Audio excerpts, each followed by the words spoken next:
David Gregory has worked for NBC for about a zillion years, and they've really stuck with this guy through thick and thin. For instance, his ratings blow donkey dick, but they said they're going to double down on him and they're going to keep him. So today we have this news story breaking, which is absolutely scrumptious, because it shows you what kind of a failure he's been. The Washington Post, quote, revealed that in 2013, the network hired a psychological consultant to interview Gregory's wife and friends. The idea was to get perspective and insight from people who know him best as to why his ratings suck ass.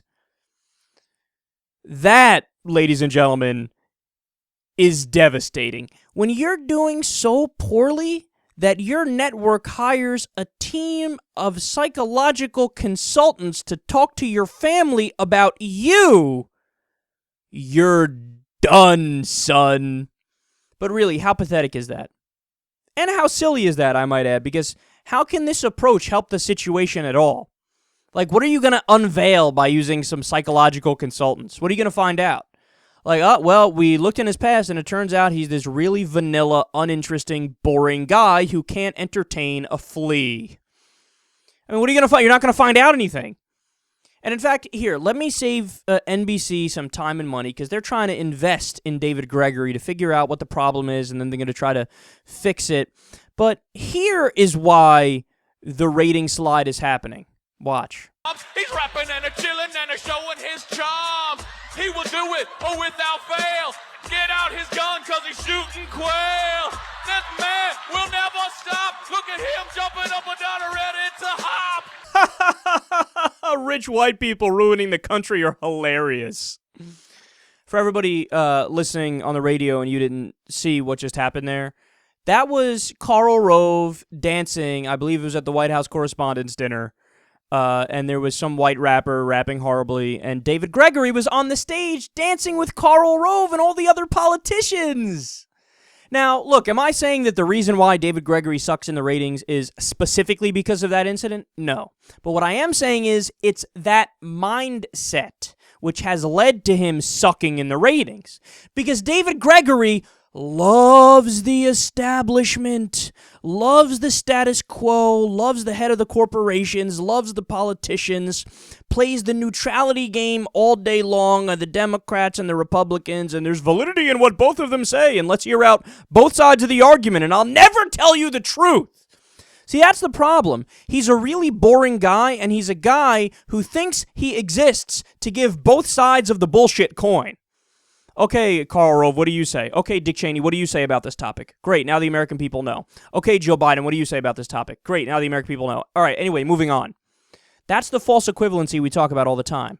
That's the neutrality bias, which is tanking so much of the mainstream media. And that's what David Gregory is guilty of. When you have a boring guy who doesn't say anything of substance, and he's never said anything of substance, he's just yucking it up, partying with the establishment. Those are the people he's supposed to be hard on. Do you have any idea? The job of the news media is to ask difficult questions of the people in power to get answer for the American people. That's the whole purpose of the Fourth Estate. The media's job is to say, all right, what's going on with this war in Iraq? You do realize, or what's going on with the war in Afghanistan? You do realize that only 17% of the American people are still in favor of it. You do realize that that's less popular than Vietnam was at its most unpopular point.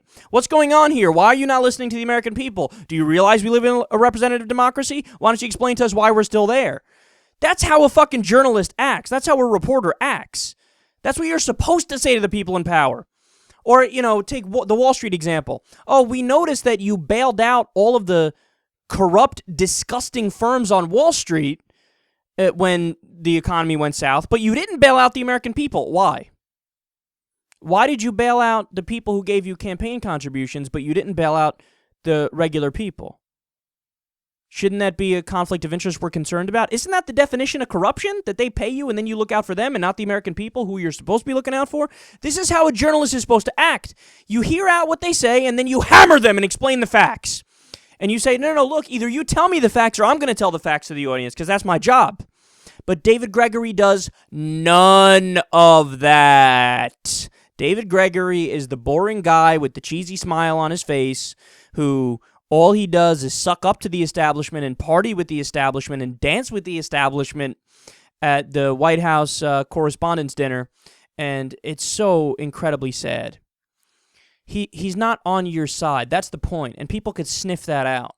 They might not know the facts, but they do have that visceral feeling when they look at a guy like David Gregory, like, no, something smells wrong here. He doesn't seem like he's looking out for me. He doesn't seem like he gives a goddamn about the quality of his work. He seems like he's like a trust fund kid who was given that position, and he's just carrying water for the establishment because he doesn't want to rock the boat too much because he wants to just keep getting a paycheck. That, NBC, is why that show will never be good, no matter how much money you spend on goofy psychological consultants.